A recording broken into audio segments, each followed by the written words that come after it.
Well, Allie, you look like you're busy, so. No, I've got it. Okay, I'm gonna defer to Allie, who is our vice president of PTA, because I think she is more prepared to help lead this meeting, so. Okay, am I starting? I'll let you hold it. Do I have to stand up for this?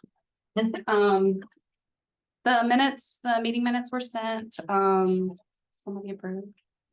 The budget was also sent. Did everybody get that? Does anybody have any questions? No. For Danielle? He sent it out this morning. Yeah, I forgot to attach it. Oh, okay. About his budget, just let us know. We just have a few reminders of things that are coming up. Chick-fil-A this week, Thursday.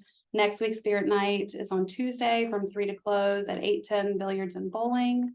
We get a percentage of the sales, but only if you let them know that you're there for Brushy Creek. What percent do they give? 15, okay. I talked to Panera and they're willing to do 25. Oh, So that's we could do awesome. a spirit night Yeah. there. We're collecting right now for the silent auction. You should have all gotten an email from your room parent, and the teachers are collecting that, and the room parent will collect from them. We need all those items by November 17th because it'll run online the week of the holiday boutique at school, which is December 4th through 8th. That also went out, the holiday boutique signups. If anybody can help. We have a lot of just for the teachers first, and then I'll. Oh, okay, that'll come out Yeah. soon, the volunteer one.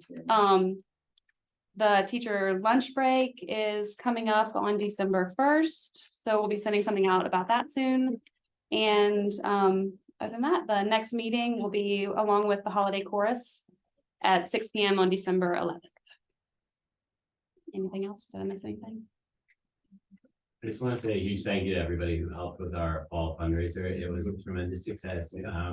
And we raised more this year than we did last year, and we've gotten good feedback from students and parents. And so hopefully that's the trend, but we are also open to like feedback that says, here's how we could tweak this or potentially do it differently, so that it's a support to everybody here at the school and helps enrich the experience the kids are having. But really grateful for everybody who helped participate. And it enabled us to have the fall festival where it was, and then we had a great little kind of ice party truck here at the school that the kids were just. It was just fun to watch them come and be like, wow, we've got this thing that we worked on together and have this celebration. And so thank you to everybody who helped with that.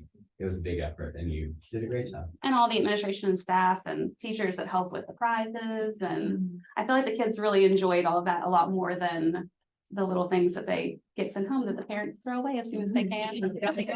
Far, right? They're They're like, oh, look at that. Yeah. That's all of our stuff. Perfect. Anything you can have? Sure, I would, not too much, but just hi, I'm Brittany for anybody that I haven't met before, sharing the SIC this year, so that's been fun. I think for us, we're just working on getting feedback. We're still trying to get feedback, come up with some ideas just for what the school needs tangibly this year and how we can be a part of that. But then also, just sharing a quick like celebrate moment. 4th grade had their biography breakfast on Friday last week, and just seeing parents and grandparents like flood the school again. It felt like the old days, you know? And that was a really cool thing to see so much support and come out. The cafeteria was slammed, like you could barely walk through. And I was like, okay, this is a good problem, right? So that was just a good moment that I wanted to celebrate for a second. So thank you. Okay, so we will get started.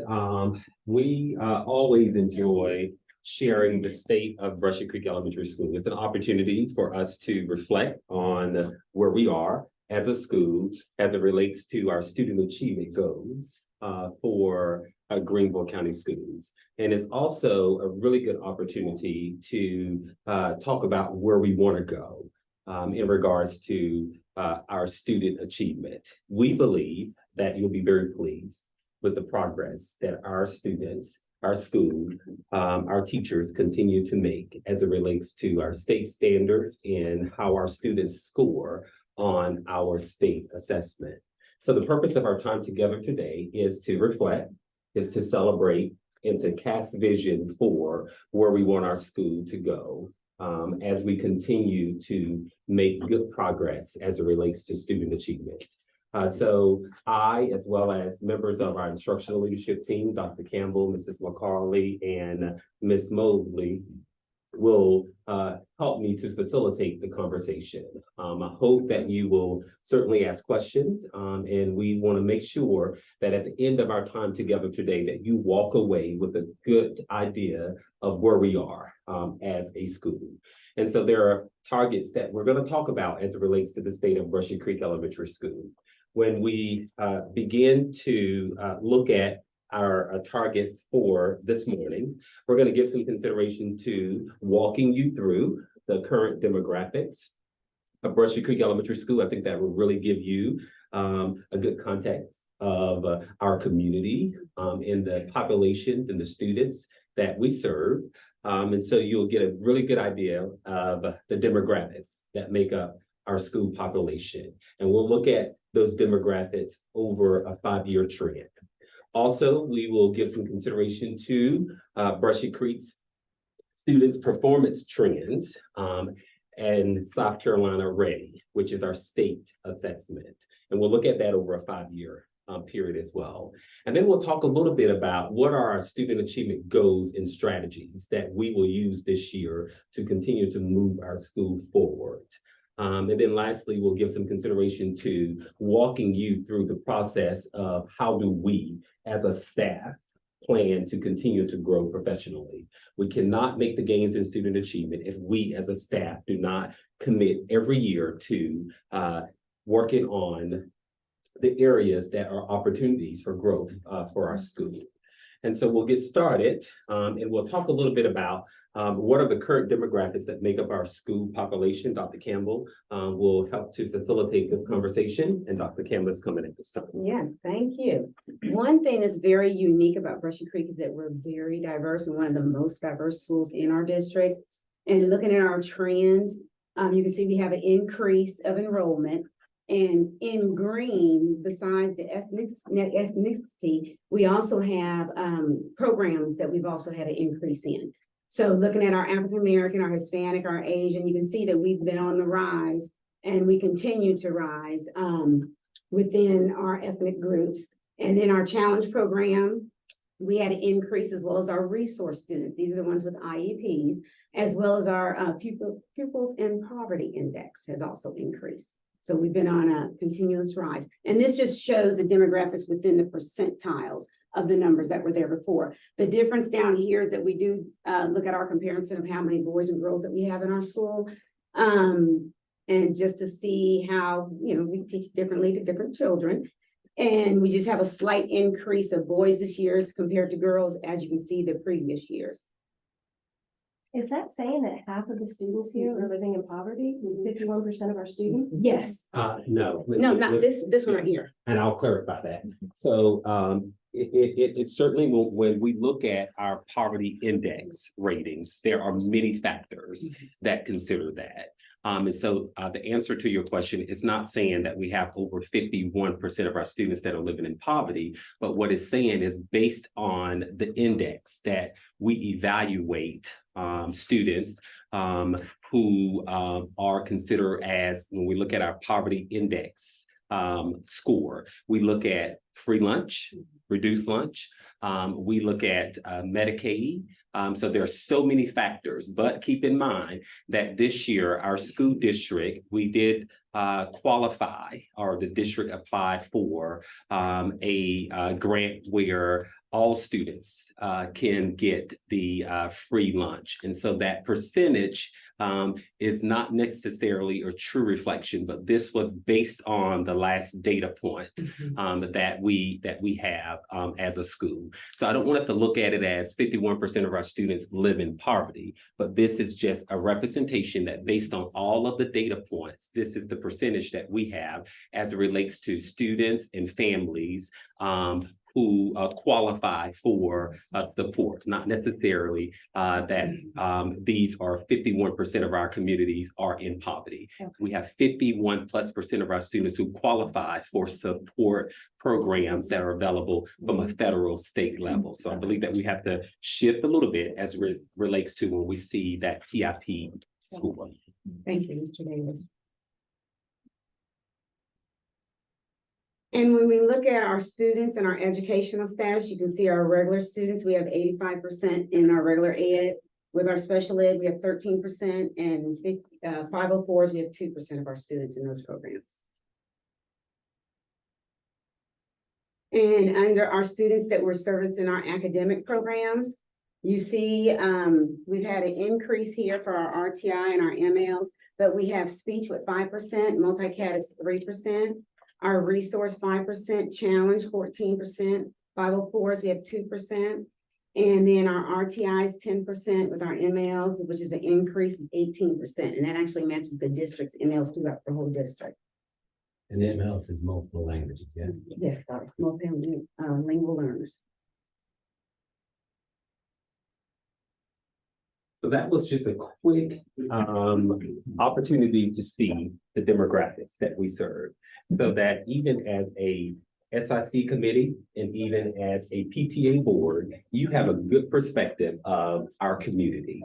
And so many times I do believe that we perceive our community based off of our individual communities that we live in, but we are a school and we have a variety of communities that represent what we know as Brushy Creek Elementary School. So it gives you a really good perspective of Brushy Creek Elementary School. And as Dr. Campbell said, we're very proud of our school. We're very proud of the diverse that is represented within our student population, within our families, within our teachers. It makes us really have to look at our best practices and apply those best practices as it relates to all students.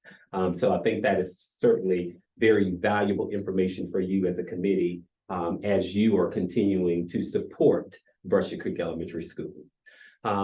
At this time, I want to talk a little bit about our trends as it relates to student achievement. As I said earlier, we have a lot to be proud of in regards to Brushy Creek Elementary School. Every year, we continue to make gains in student achievement. And when you already are a high-performing school, it can be challenging every year to continue to move students beyond they were the previous year. So as we look at our scores, I think you'll be very pleased with the progress that we continue to make as a school. And so let's look at our school report card. School report card was recently released. And we're very proud to say that our overall academic performance as it relates to student achievement, we did maintain our excellent rating. Not only did we maintain our excellent rating, but we also increased the number of points that we can qualify for that determines if we are an excellent school as it relates to academic achievement. Last year, I believe we were at 66 points as it relates to our rating that you see at the bottom. This year, we increased from 66 to 71. So we increased the points that we qualified for to determine if we were an excellent school. That is a lot to be certainly appreciative of as it relates to, you can leave it open, as it relates to our student achievement scores here at Brushy Creek. That is a reflection of the work of our teacher. It is a reflection of our parents who make sure that our students are ready to learn. So that is something to celebrate. So when we look at our academic achievement, there are 4 categories that we're rated on. The first category is student achievement. It's just our overall student achievement. And when we look at the breakdown in the data, you'll see why we scored excellent. Also, we look at preparing for success. These are only our 4th grade scores. This is only in the area of science. For our state report card, the only grade that we are assessing as it relates to science, the only grade that takes the science assessment is 4th grade students. And so we scored an excellent as it relates to how our 4th grade students are scoring on those state standards in regards to science. Our opportunity for us is our multilingual learners. These are students that their first language is not English. These are students who, many of them, as they enter Brushy Creek Elementary School, some of them it's their first experience in the United States as it relates to a public school. And so we look at our multilingual learners, and we also are tasked to move those students forward as it relates to student achievement. That is an opportunity for us here at Brushy Creek, and we'll talk about how we're responding to that opportunity. And then we are rated on student progress. Student progress is how we're moving our students. Earlier, I talked about that when you are a high-performing school, it is difficult every year to continue to move students forward. For example, if students scored MET on the ELA assessment when they're in 3rd grade, then when we look at their scores next year in 4th grade, it is our goal that those students will either be a higher MET as it relates to their cutoff score, or we're going to move those students to exceed. And so that is our goal as it relates to looking at every group of students. If they're not met, we want to make sure that next year they are met. And so when we look at our student progress, we rate it excellent because we are moving every group of students. If they were not met, we're moving them to met. If they were met, we're moving them to exceeded. And so 3 out of the 4 areas that we're rated on, we are excellent in 3 of those. That is a reflection of your work as well as an SIC, as well as a PTA board, making sure that our students are ready to learn every day. So I think that's a lot to celebrate. When you look at the trends, when you look at the trends, as you can see, we're moving. We're moving our students forward. Even when we looked at our scores from last year, which was 2022, we were, of course, we were excellent. Overall, we maintained that, but we increased the points. In academic achievement, we maintained the excellent rating. Preparing for success, we increased that from good to excellent. We dropped with our EML students, and we're working on that. We have some good strategies to respond to that. And then with our student progress, we moved that from good to excellent. We're no longer rated on school quality. That used to be the student surveys. We're happy about that. Our student who was like, I like to eat lunch with my friends more than math. Yeah. So that's out. Yeah. Low whenever they Wisdom. So now let's reflect a little bit on our scores, starting with ELA. ELA is writing and reading. And so when we look at where we are as a school, this year, we are 73% of our students scoring proficient, and proficient is either they met or they exceeded the standards. And when we look at last year, we were at 69%. So we increased the number of students that were scoring met and exceeded on our South Carolina Ready. That is worth celebrating because ELA has been an opportunity for us when we begin to compare our scores. Traditionally, we were high in math and we were a little bit lower in ELA.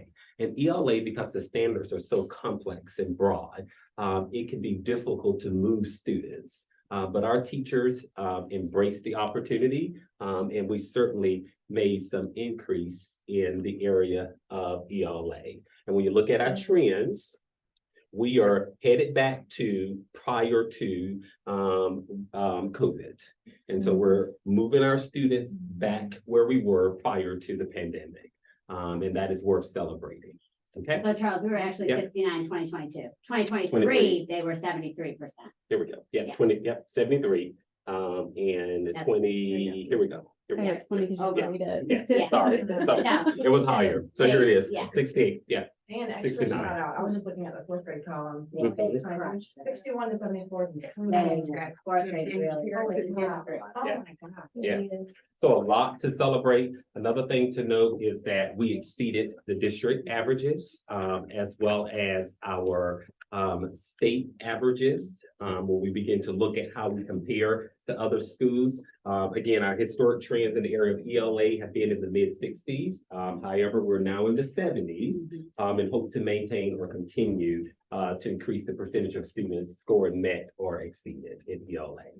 May I ask a question? if a student is a multiple language student, Mhm. are those ELA standards the same for them as they Yes. would be? So if Absolutely. you have 18% of your students here who speak, English as their second language, that would be very hard for them probably to meet or exceed some of those benchmarks. It So I can think- certainly present some challenges. And I Yeah. think every ML student is not the same. Sure. And so it really just depends on the English proficient levels Right. of the students that are taking those exams. But yes, Adam, you are correct. The students, ML students take the same exam, but that students who are not.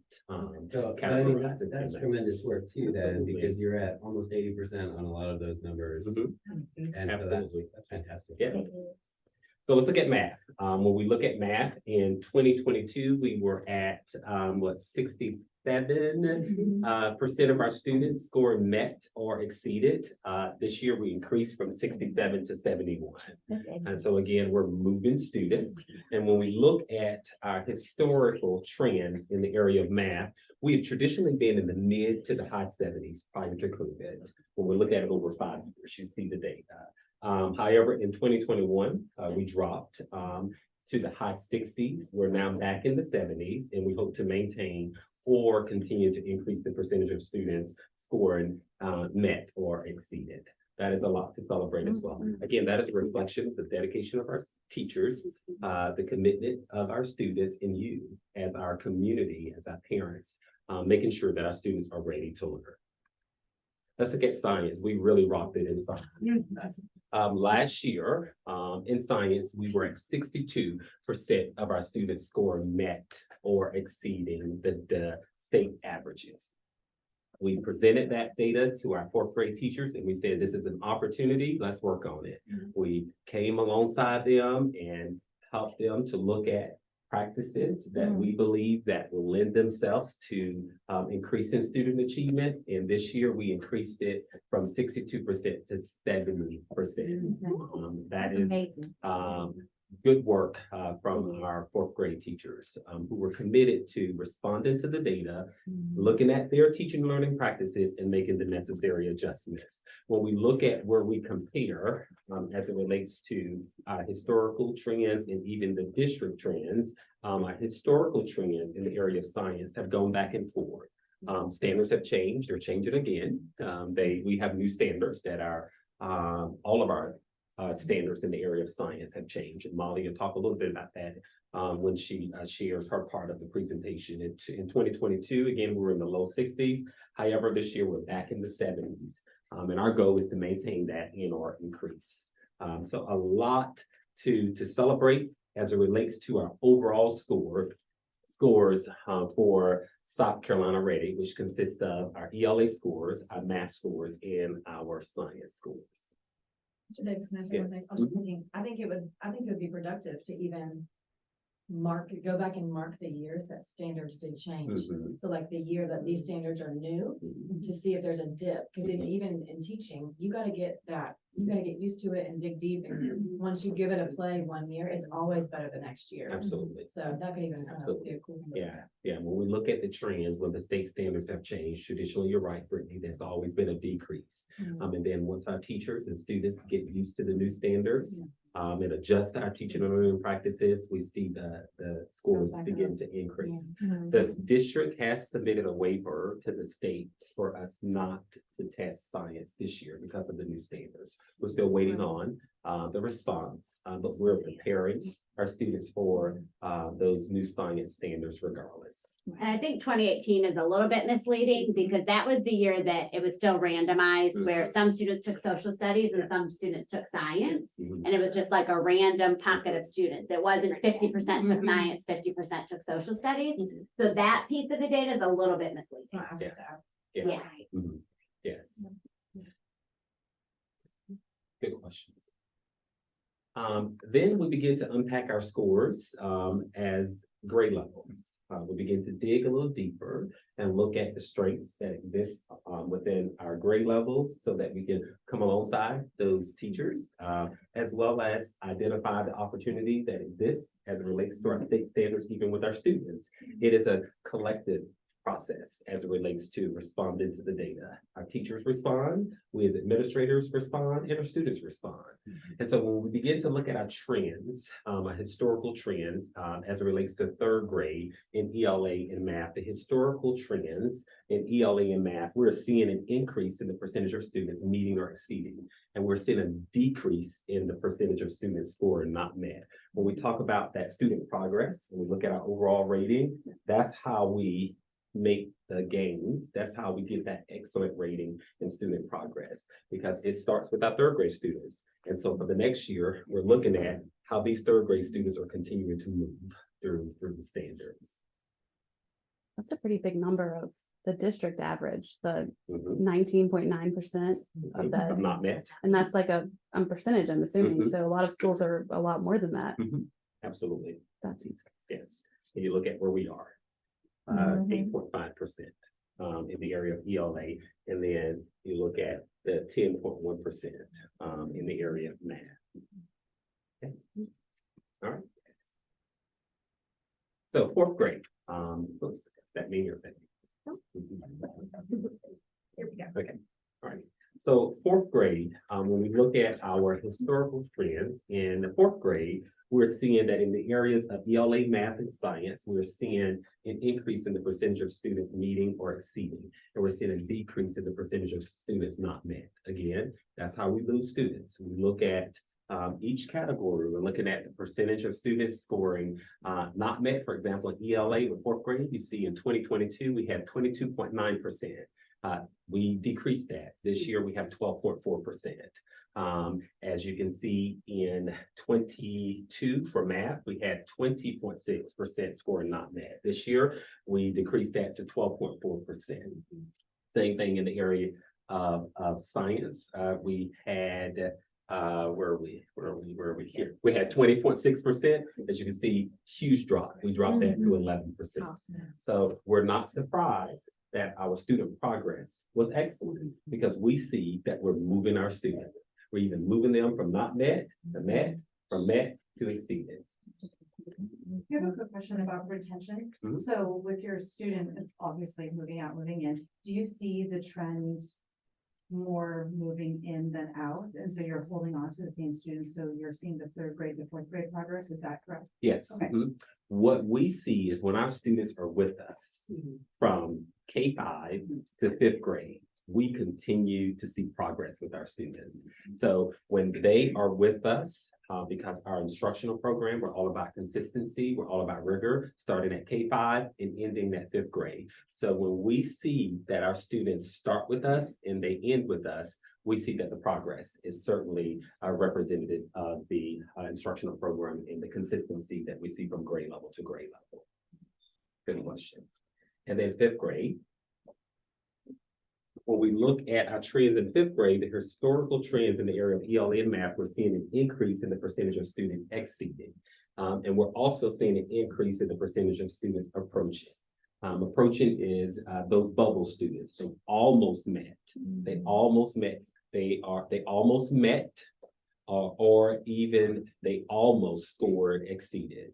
And so that's why our strategy groups, that's why moving away from just whole group instruction, looking at more of small group instruction so that we can move students, so that we can target teaching and learning and the instruction to meet the needs of those students. Most of us, when we were in school, it was only whole group instruction. We're moving away. There's a place for whole group instruction, but we're moving away from only whole group instruction. And we have a blended version as it relates to teaching and learning so that we can meet the needs of all of our students. So when we reflect where we are as a school in the area of math, we talked about that in 2022, we were at 67%. We increased from 67 to 71%. And that is certainly, again, reflective of the work of our teachers and our staff members. Just to give you a little context in math, we exceeded the district by 11 points. So when we look at the district averages, as a school, we exceeded the district by 11 points and the state by 23 points. The district was 60% of their, of students scoring, proficiency, and the state was 48%. So that gives you an idea of where we are. Even when we compare schools that are like our schools, when we were trying to write our goals, we kept having to move from the 50 percentile to 75 percentile to the 95 percentile. And so we are at the 95 percentile, even in schools that are similar to our schools. Okay. And then we have areas that are strengths for us that we have begin to process with our teachers and our staff members, and then areas that are opportunities. These are the areas that we need to continue to give consideration to, and we have a plan for how we are addressing those. ELA, as we talked about last year, we were at 68%. This year, we increased from 68% to 73%. When we begin to look at how we compare to the district and the state, in ELA, we scored 9% higher than the district average and 18% higher than the state average. The district was 64% and the state was 55%, and we are at 73%. You have a lot to be proud of as it relates to our school, your students. And so when you hear about report card and you hear about data, this gives you a good idea of where we are as a school. And we have we have strengths and we have opportunities. Our teachers are already on those opportunities. And we have a plan of how we are coming alongside the teachers to address those areas of opportunity. And then science. We talked about science, that last year we were at 62% of our students scoring proficient. We increased from 62 to 70%. When we begin to look at how we compare to the district in science, we exceeded the district by 10 points and the state by 23 points. The district average was 60% and the state was 46.6. And this is where we are as a school. You have a lot to be proud of as it relates to science instruction. Although science is only tested in 4th grade, if we don't have quality science beginning at K-5, we will not have these scores that we see in 4th grade. Okay, so what we tell our teachers is, it is a commitment. We are all committed to science instruction. We have opportunities, we have strength, then we have opportunities. And I think this opportunity, I feel this will continue to be an opportunity as we shift even with the standards, because the standards now are more, you're going to see a lot of engineering, inquiry practices. And so we're having to shift on how we teach science, but certainly an opportunity, but we're prepared to address the opportunity. So you all have a lot to be proud of. We have a lot to be proud of. Our teachers are moving our students forward. Our students are committed to learning. This is what the data is telling us, is that we're making good progress. We know what our strengths are. We're going to continue the practices that have added value to those strengths, but we are also aware of the opportunities, and we are going to address the opportunities. And when Molly talked about our professional plan, you will see how we're going to address those opportunities. But again, as a school, we have a lot to celebrate. We have a lot to celebrate. That's why your students are exhausted when they come. They're learning. They are learning, and when we are in those classrooms observing student learning, we see your students learning. We see them having great talk. We see them collaborating with their peers. We see them having a good understanding of the learning targets and really able to understand the purpose of learning. And so we're very pleased with our instructional program. So the state of Brushy Creek Elementary School, we're in good hands. We're doing well. And we are continuing to make gains, but we don't want to stop there. And so Mrs. McCauley is going to come at this time to kind of talk a little bit about our achievement goals in our strategies. Okay, so as we talked about, we know that we're getting back to pre-COVID scores, which is exciting, but we also know that the higher we get, the harder it is to move. So the teachers have certainly been tasked, but every year we seem to pull it out, so we'll continue to do that. We know that in ELA for 3rd through 5th grade, this past year they scored 73%. So our goal for this spring will be for students to score 76%. It's a big goal, but again, when we looked at schools that were like our schools, and when we were tasked to write our goals, we had to keep looking at the 50%, 75%, and when we finally got to the 95 percentile, we're still higher based on what our goals are today. So we had to write a goal that would challenge us, and the 3% will certainly push us. And I think the encouraging piece about that is, correct me if I'm wrong, but the ELA, this is higher than pre-COVID. Mhm. Wow. Yeah. So this score 73% last year is higher than pre-COVID. So we're starting to see coming out of those gaps of COVID. So exciting. Yeah. Okay, so a couple of ways that we're going to do this. Our teachers, of course, use the curriculum landing page to write their standards-based lessons and track progress with common assessments and benchmarks.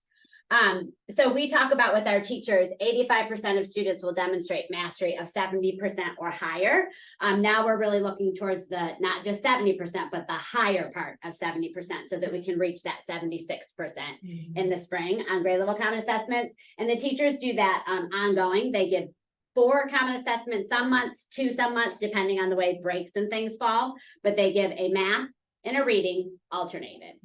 Those common assessments are not report card grades. Students know that.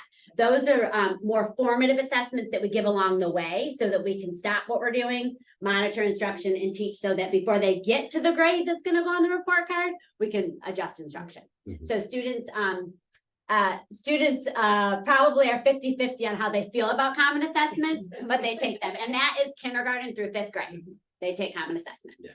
And I think it may be also, Aaron Sure. or Molly to talk about, and I know you touched on it, where we got that 70% from. Molly, maybe it'd be helpful to talk about how our Mastery Connect, where we create the common assessment from, how we normalize that to get the 70%. Sure. So you've probably heard, especially if you have a second or fifth grader, about Mastery Connect, and they really don't love them, but it's quizzes and common assessments and unit tests, all of several assessment types on this program called Mastery Connect. Mastery Connect comes with an item bank of questions that are aligned to our standardized tests. So the district gave us something several years ago, probably 5 or 6 years ago, we started benchmarks. So in ELA and math, the 2nd through 5th graders, and 4th grade takes science, just like they do with testing. They take quarterly benchmarks that cover what they've just learned that quarter. And at the end, it's cumulative. And they present to us predictive reports based on students' performance on those benchmarks. The predictive reports basically projects proficiency, which proficiency is considered 70% or higher in that Mastery Connect program. So 70% would be you're either meeting or then exceeding that number. Okay, so on those benchmarks, we're able to use those as if we took SC Ready today, how would we perform? And it breaks it out by genre of literature for us. It breaks it down by standards in math and science. And we're able to stop and back up if we need to, or adjust. As Charles spoke to the strategy groups, small groups, we're able to reach those kids before they get to these final tests. So the common assessments that you're hearing about are kind of like our Brushy Creek versions of those that look, they're mini quick checks, 7 to 10 questions, depending on ELA or math. And we give those along the way so that we can kind of predict before we even get to the benchmark. And then especially, as Erin said, before it's graded and it goes into the grade book. It really is kind of a new approach in education in the last several years to give like a progress monitoring type of assessment to students that's not graded. It really just gives them more of a fair shot. And the goal is learning. The goal is not a grade, the goal is learning. So if we're not mastering on the common assessments, it doesn't really matter what the grade is. We want to make sure they're learning what they're supposed to learn. So that's the goal. So, and then just to touch on, like Molly and Charles talked about, that differentiated instruction is becoming more and more evident as we continue. So in reading, our K and 1, they use Reading Horizons with a blend of F&P. 2nd through 5th uses F&P reading levels to plan their small groups. And again, measured by common assessments. And then again, we talk about down here, the individualized lessons based on where they fall in Reading Horizons and F&P. Okay, so math, we're not quite back to pre-COVID. So our math last year, we scored 71% on SC Ready. This year, the goal will be 74%. And prior to COVID, we were at 75%. Yeah. So we were Up there. up there. So our We goal can do it. was Yeah. We can do it. We can can get do that. it here. Yeah. Okay, and again, similarly, teachers use the landing page with the documents to create their lesson plans and their common assessments. And again, that 85% will show mastery, 70% leaning towards the higher end of 70% on their common assessments. And then throughout the school, the different grade levels work on their fast facts, kindergarten addition, first and second addition and subtraction, third, fourth, and fifth multiplication and division. And again, measured by those common assessments. And then again, Mastery Connect, the benchmarks, Reflex, IXL, those are all great ways for teachers to pull out of those systems to come up with differentiated lessons to meet students where they are. So that, like Mr. Davis said, students that are not met are getting closer to approaches. So just continuing moving those students, because it is hopefully all about eventually getting everyone met or exceed, but just knowing that we've got to move students where they are. I have a question about the landing page. Sure. Are all applications available at home as well, or is it certain ones turned off when they leave the school? I don't believe that like the teacher landing page, I don't think, right, that's not accessible because that's like a teacher document, it's the lesson plans, it's the unit plans, but things like IXL, you can use at home, Reflex, you can use at home, those type Can you use programs. like Epic? I know like the Yeah. reading is really. Web-based programs, Web- just about every web-based program you should be able to, Okay.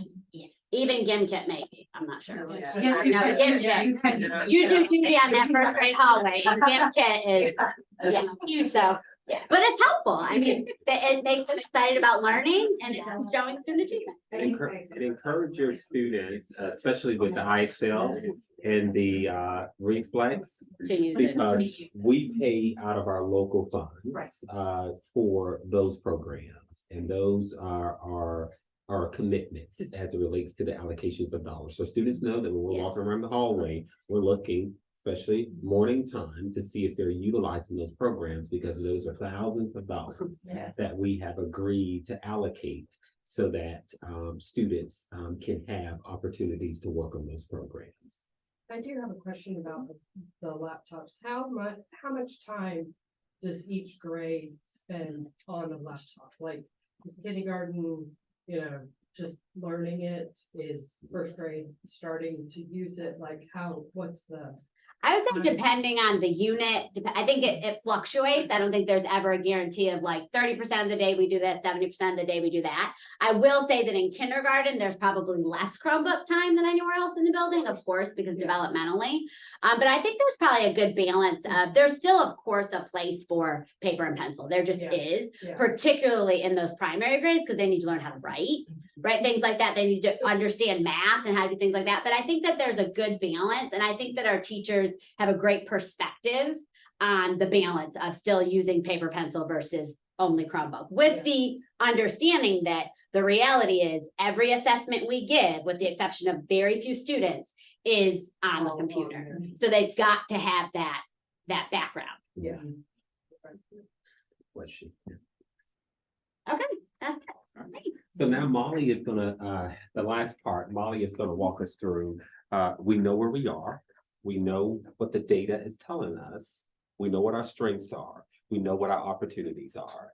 Now we have to respond to the strengths and opportunities and give some consideration to how we're going to grow professionally. So as Charles said, if we're asking them to move from 71 to 74 and all the higher levels, we've got to help develop them to get there and come alongside them. And we saw that work beautifully in our science scores last year, our ELA scores. So we know these things work. So we're going to continue our approach this year. And our approach for our professional goal is to strengthen our tier 1 instruction to meet the needs of all of our students on every level. So tier 1 is what happens inside of the classroom. Tier 2 would be like your RTI supports that students are pulled out of the room, okay? We try to avoid that for the most part. There is absolutely a place for that, especially in the primary grades. We see a lot of RTI support when students are learning how to read, and you can hit it hard when you pull them out for just a few minutes. But in the upper grades especially, and in the lower grades, because we're losing a little bit of our RTI funding in the upcoming years because it was funded by the COVID money, ESSER funds. So we've got to make sure that our teachers are equipped to meet the needs of all students in the tier 1 setting in the room. And then the elementary priorities for the entire district, you see that one there is priority 1. Everybody is working on tier 1 instruction. Priority 2 is just to make sure we're meeting the whole child, academic, social, emotional, and behavioral needs of all students. And we do that through several programs we'll touch on in just a minute. And then also to strengthen our professional learning communities, which that is a fancy way to say our grade level teams. Okay, so our teams that work together. All right, so how are we going to strengthen Tier 1 instruction to meet the needs of all of our students? We're going to continue to implement the balanced literacy, which you know is the reading level, level B, level C, and then also the Reading Horizons program that we've implemented in kindergarten and first grade, which if you've heard any buzz about science of reading, that's what Reading Horizons is. So the Reading Horizons is phonetic, how to read. The balanced literacy is more the comprehension piece. So it's a blending of the two. And we are using, as Erin spoke to, the landing page to pull lessons for all of that. And then as an instructional leadership team, we do something called learning walks and then instructional rounds and coaching cycles, not quite in that order. That threw me off a little bit. I'm like, oh, I should have switched that. If you think about like how a doctor does rounds in a hospital and goes to each patient's room for just a few minutes to do check-ins, that is essentially this approach, but in the education setting. So we go as a leadership team and we pop into each room on a grade level and we see what the students are doing. So it's not how effective is this teacher being? This is how effective is this instructional program? What are the students doing? Where is an area of opportunity for our students in that room? So we look for that. We come back together. We make some observations and then we do what's called a coaching cycle with that grade level team. How can we come alongside you to increase student engagement? How can we make all those partner shares you're doing? How can we increase that? Because they're working already. How do we enhance it? And we do that by providing them with research-based strategies that they're excited to go back and try the next day. And we saw that work in our scores last year. So we're going to continue that this year. And once we do the work with them, we then go back and do what's called an instructional round. And that's just to see all of that work in place. And then we celebrate and just kind of keep a pulse on how it's all going from there. We also have something called a tiered intervention team. And this is our ML students and our RTI students. It's the team that comes together to work with them. So our RTI teachers, you'll notice on the list, as well as our 2 ML teachers. And we did gain a 0.5 ML position this year to help us respond to the little bit of drop in our report card rating. Some of that is due to the increase of those students, and we have more students to meet the need of. And we thankfully have the support to do that. And we are also working alongside the district to get some immediate supports, how to help our teachers in the Tier 1 learn how to meet the needs of those students. As we spoke to, the standards are the same for them too. And we've got to see what's working out there. What can we do in the classroom to make sure they're getting what they need to.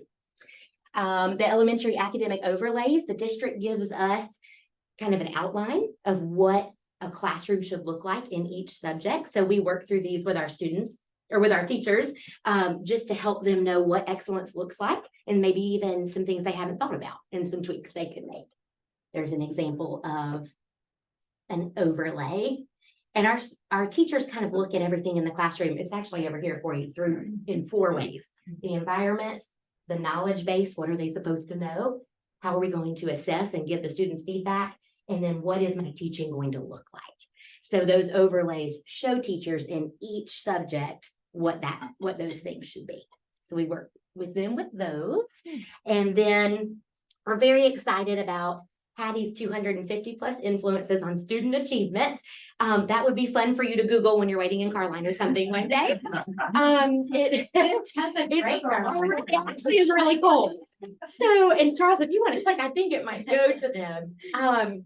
Some of them are shocking, actually, but there's a researcher, John Hattie, who has done the research on different influences in schools and what impact it has on student achievement. So it's color coded all the way from red, which has like a negative impact on student achievement, through green, which is kind of average, all the way up to blue, which is high impact. So things from in home, what has an impact? Things at school. And then it gets very, I think the next page, maybe Charles, the second one, gives us gives us really specific strategies that work. And our teachers, they know what their data is. They know what they do that's working, and they know what their frustrations are. And we can help them if we can say, hey, go try these 3 blue things. Here's what it is. Here's what it could look like. Go try it and let's see if it works. And that gives them the autonomy to still be the teacher in their classroom, but you have tools that work. And that is our role as an instructional leadership team. And Molly, can you talk about the jigsaw methods that we've been working with? Yes. So as Charles spoke to a lot more small group instruction, the question then becomes, well, what are the other kids doing? Like if I'm with 5 kids, what's the rest of the class doing? And we have gotten really excited about this jigsaw method, which has a 1.2 impact, so really big impact on student achievement. And that is other students working together that are not with the teacher to become experts on a topic, and then working together to teach each other the different pieces of that topic. So it's engaging, everybody has a role, teaching is still happening, and then the teacher's around enough to correct issues that need to be corrected, but there's a lot of instruction happening all around the room. And we've seen we use that a lot in science, and you saw the numbers. All right. And then how are we going to meet the needs of all of our students? We have our on-track support system, which Erin is the queen of on-track. She does a beautiful job running that. And that is when a student is experiencing difficulty in learning, we bring them to the table, and it is leadership team, it is interventionist, it's our Kate will come and help us out, and from the SPED perspective, and we just look at what's going on with this student, how can we best intervene to keep them on track. I have a quick question going back. I just want to do screenshot it so I didn't forget. The Hattie's 250, Yeah, is that age-based? that is, I believe, K through 12. Okay. Yeah, K through 12. All right. I I think it would be thought just- humor that's a had great like question. Yeah, no, but I was a high school teacher. Right. Yeah. How to do things. Yeah. Yeah, it used to be on our observation board, Yeah. the teacher, like, it would be checked off if you made them laugh or not. Yeah. Right. In high school, it makes a difference. Yeah. But it was, yeah. Yeah. It was. They're small. Yeah. Yeah. Yeah, I guess kindergarten is. Yeah. Over their head anyway. We spent a lot of time been looking at note taking. It was not a huge percent. Yeah. So that's why I, work with our teachers on shifting away from just note taking, but looking at more of those engagement, reciprocal teaching practices that has a higher percentage of increasing student achievement. Yeah. How often do you all do the learning walks and then get the sites back? Yeah, it's a great question. So we try to get to every grade level throughout the school year, because it's about a 6 to 8 week process. And if we think about that in terms of a quarter, that's really like a quarter of the school year. It's all said and done. And then we kind of do pulse checks back in. Yeah. All right. Whole student, we talked about on track. And then we have tutoring programs, which you guys help us out so much with, study buddies. And then obviously our SEL learning support, we have our school counseling monthly lessons, and then a program called Rethink Ed that the teachers can reference as well. Can I ask a question? Yeah. I'm just did study buddies before I got here. And it's such a great program that like we always need help for. That's not really a question, it's a statement. And I'm always, as I think about study buddies and like our children who are at our house, like getting them ready for school and helping them out. Is there a way that we can do like maybe some parent or like family support to say, here's what's really helpful to help your kids learn, or here's, because I think some of the struggles we encounter is how do I help this particular child? Or if I'm doing a study like study buddy, I don't want to do something that was like how I was taught and mess up somebody else's learning, because like it's brilliant to see how decoding words and using some of these rules and strategies to like learn things instead of like whole word learning or whatever, and being like, oh yeah, you just see it and know it. Like Right. the way how he we learn. learns to read is very different than how I learned to read. And it's so much more helpful because I look at that and I'm like, oh, now I know how to read better because of Right. helping him. And so my question is really, is there a way that we could maybe enhance the ability for parents to kind of get some of, or like parents, guardians, families to say, here's how I help my kid when they come home and they've got like 4th grade math, and I'm like, I don't know what to do. The mom, like all us moms talk about it all the time. It's like, that's not how I learned to do Right. it. Right. Yeah. And I know this year, as Brittany shared earlier, that we are opening our doors back up now that all the COVID restrictions have been lifted, to do more activities to involve parents And some of those activities will be parental workshops. I do know our first grade team, that they are planning a literacy workshop to introduce or expose parents to a variety of practices that they're using in the classrooms that parents can come alongside them to use as well. So our goal is that you'll see more of those collaborations in this through our classroom teachers or through our school counseling department, through our tier support department, our RTI teachers, SPED teachers. So our goal is to create more of those opportunities. Right. I know Ms. Black sends us videos to watch so that we know how to teach it. So we try to get more of the teachers to do that. Yeah, that would be phenomenal. Put this out so we know how, obviously it's not going to be learned to do certain things. Yeah. And even just for people that would want to do, like, I would always be interested in study buddies, but I'm so intimidated because I'm gonna be there like, oh, I don't. Well, most of the know how time to with do those, it's the very basic skills. It's not Basic math. necessarily teaching the strategies. It's more so of the fast facts, working with students on some of the basic foundational skills that they need for them to be successful. And for them to get that one-on-one time, that will change with that teacher. Okay. And for the students, like, student. it's amazing to watch the A lot of student teachers need that. go from where they are to where they end up, and just to feel like you're part of that support team is, Yeah. there's a lot to it, so Yeah, can't recommend study buddies enough. us too, yeah. And don't be intimidated, we'll No. help you. About you. Yeah. And it can only help. You can't.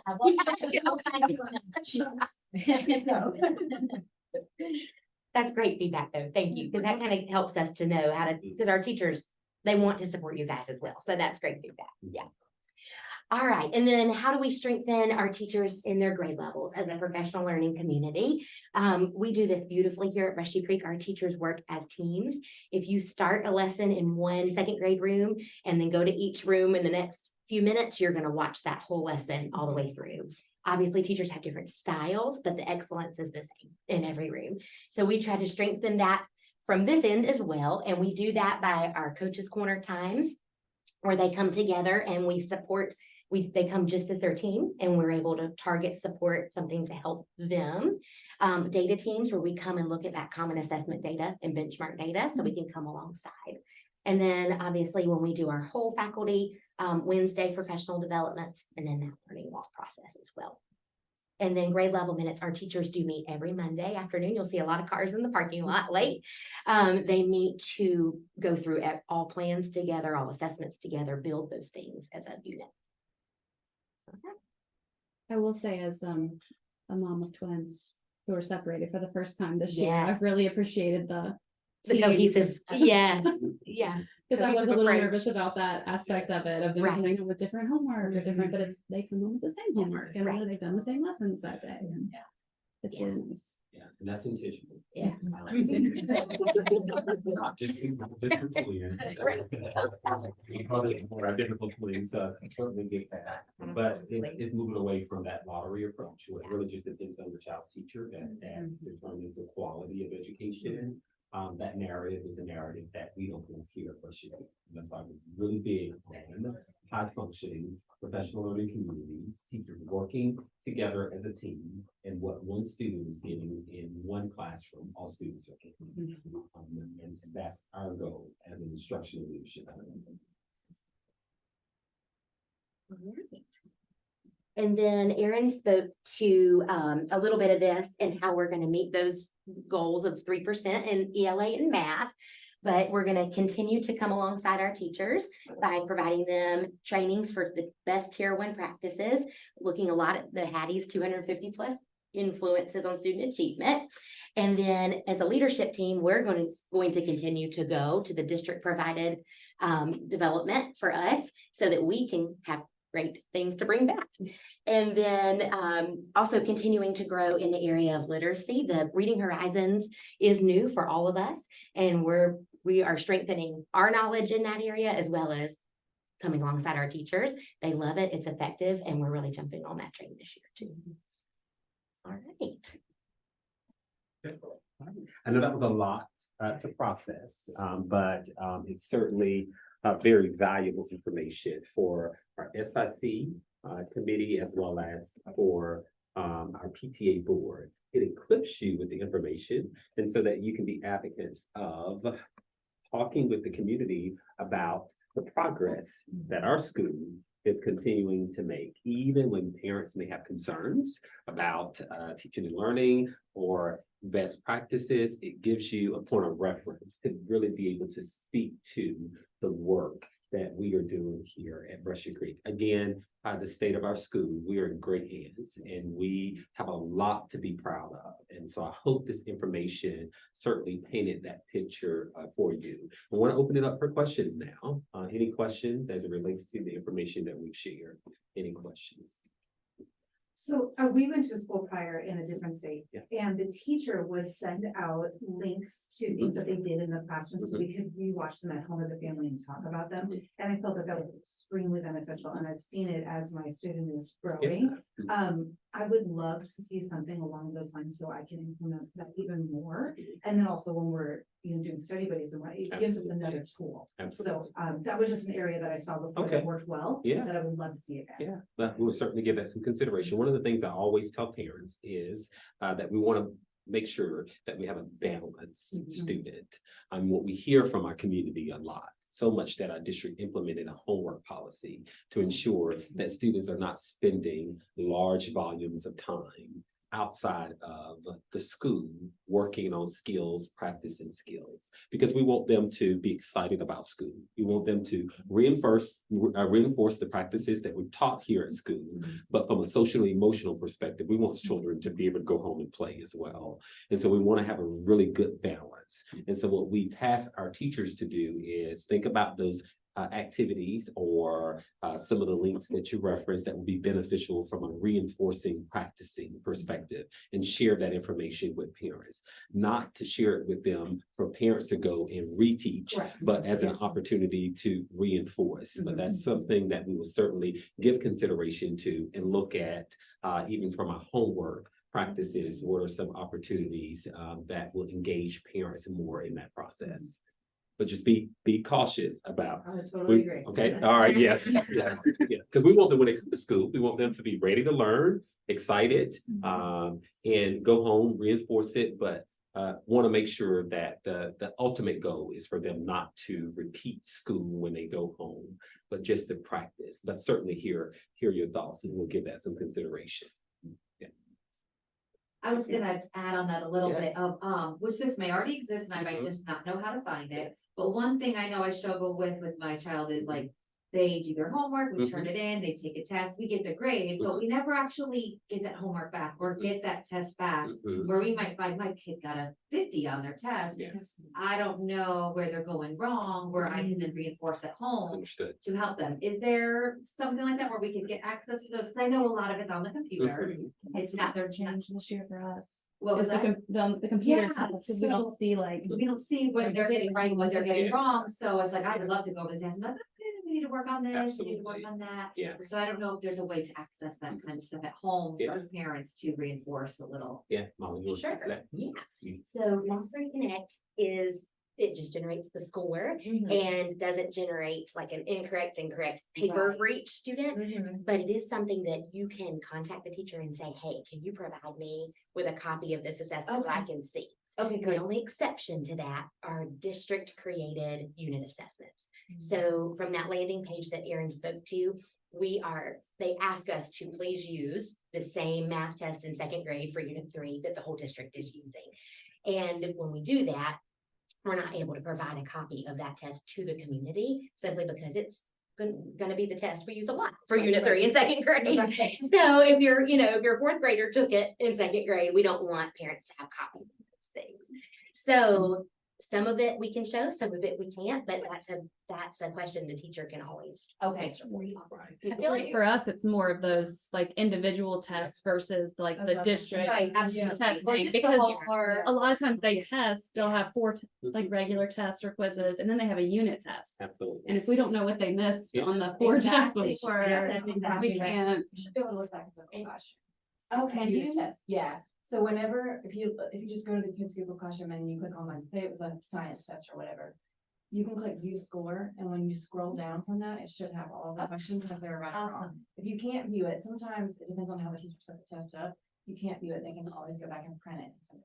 And do it for classrooms 3, 4, and 5. Is that? I don't remember. Probably 2 through 5. I'm not sure how many First. are using Two, Google yeah. Classroom for assessment. Yeah. Yeah. And Mastery Connect ones are typically locked. So Yes. if you do want to see that assessment, that's the question for the teacher. Yeah, and so my advice would always, the teacher is gonna be your very first point of contact. Where they can certainly walk you through the item analysis as it relates to the number that the student missed. Just to give you a good idea of how you can be of a support to the students, and specifically as it relates to misinformation. But any questions, you can always direct those questions back to the teachers. You should be getting a weekly folder with some of those weekly assessments inside of those folders. But if you're not, that's a good conversation to have with your child's teacher. I was And gonna we'll add too- remind them. Sorry, I didn't interrupt you. Mhm. I was gonna add too, when I was teaching here, if I had a child that scored a D or an F on any test that was on the computer, I didn't want to risk the parents not ever finding out, because I knew, kids they just forget about things and they don't want to talk about it. So I would always print that, put it in the weekly folder, and I would make parents sign if it was a D or an F. So I knew, you know what's going on, I know what's going on, there's no surprises at the end of the 9 weeks. But that's teacher by teacher. So you may just have to say, hey, I want to print a copy if they get this, and they'll do that. Right. And hopefully everybody in here should have access to parent backpack. So you see those grades live. So if you have any questions about any of those grades as it relates to mislearned information, that is a good question for the teacher. The grades are live, you see it.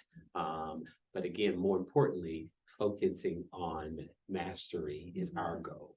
I know our community, we focus a lot on grades because that's just the norm for us. But I think what's more important is for us to focus on students showing mastery of those skills, or teachers getting a good understanding of what was the misinformation. Sometimes it's just one step, and that's why they go back and reteach. That's why they spiral all of these skills throughout the year to ensure that by the end of the year, by the end of a unit, students are showing mastery.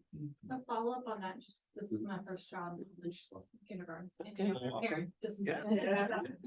With the parent-teacher meeting, we Yeah. talked about their report cards, Yeah. was a little different Mhm. and not everything's filled out. Mhm. Is there anything as kindergarten parents, these like live grades assessments, I know it's a little different for Mhm. kindergarten, but is there anything like I haven't looked on backpack, am I like behind? No, because they don't have grades. Yeah, in- kindergarten and first Yeah. aren't gonna have anything in there. Yeah. But you still need backpack for like announcements and things like that. Right. I get the email. Yeah. Good Spread stuff. the word, sign up for that. Good stuff. Yeah. There's been a lot of like great information at this meeting and a lot I think we need to celebrate, and I don't want it to just be limited to this room with beautiful blue paint and like got like that component to it. And so like part of me is like, I just want to put on a couple signboards, get a big bell and Sandy Carla and be like, Brush Your Creek is so great. About that. What can we do as PTA or SIC to be supportive, to help tell these narratives, Absolutely. to help people know, like, here's the great stuff that's happening. We're partnering in this together. Our community is so much better as this. How do we keep telling that story in ways that are supportive and helpful to you and your staff and the teachers? Yeah, I think it's all about your circle of influence, at your churches, at your community meetings, in your neighborhoods. I think it's all about your circle of influence. And so when you hear conversations, even with individuals speaking negatively about public education or about our school, I think that is your opportunity to share and empower people with information so they have a good context of what we do as it relates to teaching and learning in public education. One thing to follow up on that is like the narrative I heard coming into public school was all about the COVID and the shutdowns and how kids are suffering. Yeah. And I think that increasing scores and getting back to that is one thing that we Absolutely. can really talk about. Yeah. Absolutely. Yeah. But it was a big, I mean, it's awesome to see. It's amazing. Because you saw them go down. Yeah. They're coming out. Yeah. Absolutely. So Absolutely. next week we'll all be spinning signs outside. Go for it. Yes, go for it. Go for it. Just don't stop the car line. Stop the car line. All numbers up. We'll get out of here and there Yes. fundraiser out. Yeah. Yeah. Every time the kids see them, they're like. No, no. But again, a lot for us to be proud of. And I know this was certainly, it took time, for us to sit and hear all of this information, but I do believe it's important. And it has been a tradition for us, at Brushy Creek since I came on board, just to make sure that our SIC and our PTA board, that you have a good understanding of, our reflections, where we are, the opportunities, our strengths. Thank you. Yeah. Thank you very much.